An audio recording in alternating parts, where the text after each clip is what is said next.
Hey, Jules Blessed Vegan, and as always, welcome to my channel. And for those of you who are new, I know you can benefit. We're in the middle of a self-love challenge, and today is day 10. If you're just joining us, you're right on time to express self-love. And these are relatively painless. They don't involve much.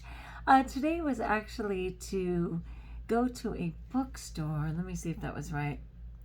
It says... yeah, visit a bookstore. Well, first of all, that's not even possible for a lot of people. Some people don't have a bookstore in their town. A lot of like Barnes and Nobles and stuff have shut down, but there are absolutely online bookstores. So I knew that I wasn't going to be able to go to a bookstore today. Incredibly, as the universe often does, a book arrived in the mail for me from my sister. And it was a cool book. It's called President's Daughter, and it's just like a mindless read. By James Patterson, which I absolutely love. And I was just like, so yes. That was God. That was God. Okay, so then tomorrow, and we try and stay a day ahead, is to go for a walk and listen to music. That is a so yes. Go for a walk and listen to music. And if you can't get outside, maybe it's freezing where you are, or your life just won't allow, you can still put on music and just jam in the house, right? Even if it's only like 5 minutes, that can change an entire mindset. Think about that. So go for a walk and listen to music. And today was visit a bookstore. So I ended up getting a book from the universe. You gotta love that.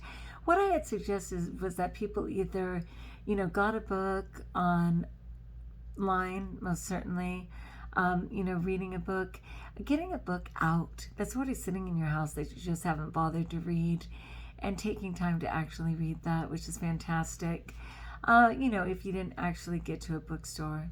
But again, this is just for fun. If it appeals to you, do it. All right, so regarding seeing my precious friend, Dr. Luna, because today was his burial, and I knew I couldn't go to the burial or anything, but they were going to be having kind of a, I don't know, from 2 to 7, they were having a thing at a hotel for people to just come in and say hey and meet the family and, do all the things. And so I taught, and then I was going to hurry down the hill. And unfortunately, not only did my back tire go flat, which was shocking, and the hill was completely backed up like for hours. I tried for about an hour and a half.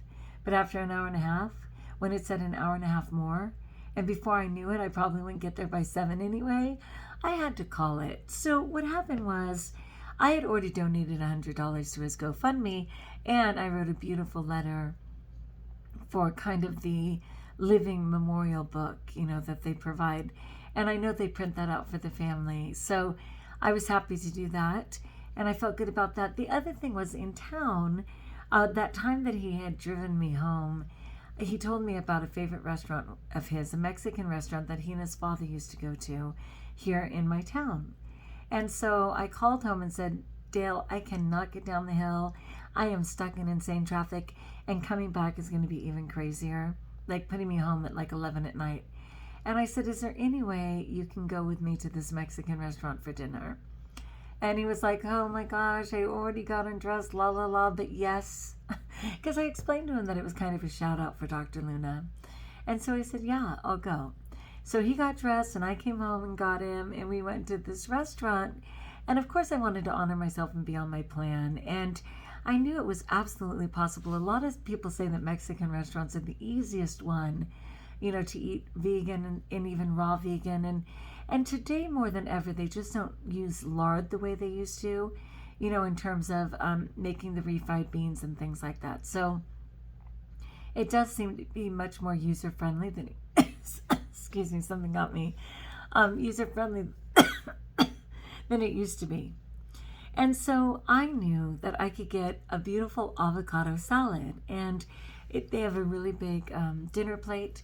And I got that avocado salad, just all the lettuce and a lot of it, and avocado. And I didn't have my fat yesterday, so I had a double fat of avocado today. And then I just had a ton of delicious salsa, and it was hot salsa on a cold evening, and just super satisfying, And I just went for broke. It wasn't about that. I wasn't tempted per se at all, because I'm not thinking about a diet mentality. I'm just thinking about health, and wanting to just move forward. And I know that things like chips and oil and salt, not only for me is it endless, the compulsion comes out of me and I want to eat enough for a small country, but it doesn't serve in any way. There's nothing for the body in that. It's not satiating in any way. So though I was quite hungry by the time I'd gotten home, and meaning to the restaurant because I went there straight from school, but by the time I got there I was really hungry. And so I asked them if I could please have a cup of hot water. And they said, well, we have hot chocolate. And Dale was like, yes, please. And I said, no, I'm super content to just have a cup of hot water. And that absolutely tied me over. And then by the time I had my meal, I could taste it and completely enjoy it. And, just tell Dr. Luna, love you. And I know his father's passed, so, hopefully he's reunited with his father. And to just feel that I did my best to do right by their family. I was sorry because I know I had great stories to tell and it would have been a laugh a minute. But between the tire going flat and the backup on the hill, I knew God was saying, breathe, my friend, you did enough. I pray I got that message right, Father. All right, my friends, like if you like, join us if you haven't, subscribe. Let me know in the comments below how I may support you. Did you end up getting a book? Are you going to read a book? Are you going to order a Kindle book? Something special? And can you take that walk with music? Until we talk again, best of all, know that you're blessed.